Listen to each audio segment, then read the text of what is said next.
ಇನ್ನು ICC champions trophy final ಪಂದ್ಯ ನಾಳೆ ನಡೆಯಲಿದೆ. ಎಲ್ಲರೂ ಕೂಡ ಕುತೂಹಲದಿಂದ ಕಾಯ್ತಾ ಇರೋದು. ಟೀಮ್ ಇಂಡಿಯಾ ಮತ್ತು ನ್ಯೂಜಿಲೆಂಡ್ ಮುಖಾಮುಖಿ ಆಗ್ತಾ ಇದೆ. ಟೂರ್ನಿ ಯುದ್ಧಕ್ಕೂ ಕೂಡ ಅದ್ಭುತ ಪ್ರದರ್ಶನ ನೀಡಿರೋ ರೋಹಿತ್ ಬಳಗ ಕೆವಿಸ್ ವಿರುದ್ಧ ಗೆಲ್ಲುವ ಫೇವರೇಟ್ ತಂಡವಾಗಿದೆ.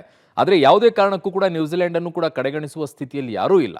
ಎರಡೂ ತಂಡಗಳು ಕೂಡ ಚಾಂಪಿಯನ್ಸ್ ಟ್ರೋಫಿ ಫೈನಲ್ ಅಲ್ಲಿ ಮುಖಾಮುಖಿ ಆಗ್ತಾ ಇರೋದು ಇದು ಎರಡನೇ ಬಾರಿ. 2000ನೇ ಇಸ್ವಿಯಲ್ಲಿ ನಡೆದಂತಹ ಚಾಂಪಿಯನ್ಸ್ ಟ್ರೋಫಿ ಫೈನಲ್ ಅಲ್ಲಿ ಟೀಮ್ ಇಂಡಿಯಾವನ್ನ ಕಿವೀಸ್ ಸೋಲಿಸಿ ಚಾಂಪಿಯನ್ ಆಗಿತ್ತು. ಇದೀಗ ಆ ಸೇಡನ್ನು ತೀರಿಸಿಕೊಳ್ಳಕ್ಕೆ ರೋಹಿತ್ ಸೇನೆ ತಹತಯಿಸ್ತಾ ಇದೆ. ಈ ಮಧ್ಯೆ ಟೀಮ್ ಇಂಡಿಯಾ ಗೆಲ್ಲಲು ಅಭಿಮಾನಿಗಳು ಹಾರೈಸ್ತಾ ಇದ್ದಾರೆ. ಪೂಜೆ ಪುನಸ್ಕಾರದಲ್ಲೂ ಕೂಡ ತೊಡಗಿದ್ದಾರೆ.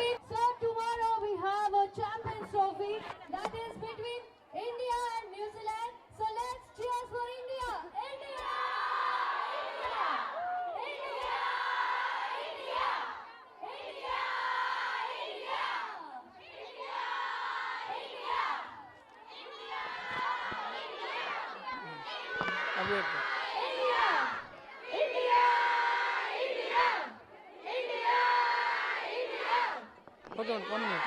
No.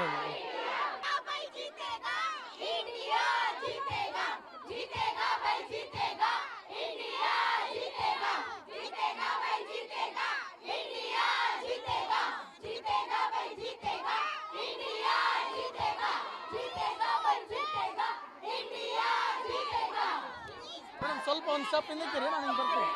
ಸರ್, ನನ್ನ ಫೇವ್ರೇಟ್ ಪ್ಲೇಯರ್ ವಿರಾಟ್ ಕೊಹ್ಲಿ.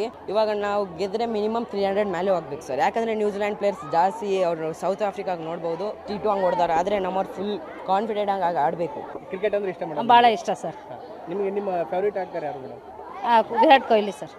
ವಿರಾಟ್ ಕೊಹ್ಲಿ ಚೆನ್ನಾಗಿ ಆಡ್ತಾರೆ ಸರ್. ಸೊ ಏನು ಹೇಳ್ತಾರೆ madam? So India is going to win because India has played many matches at Dubai pitch and expecting a revenge from Rohit and Shami's comeback and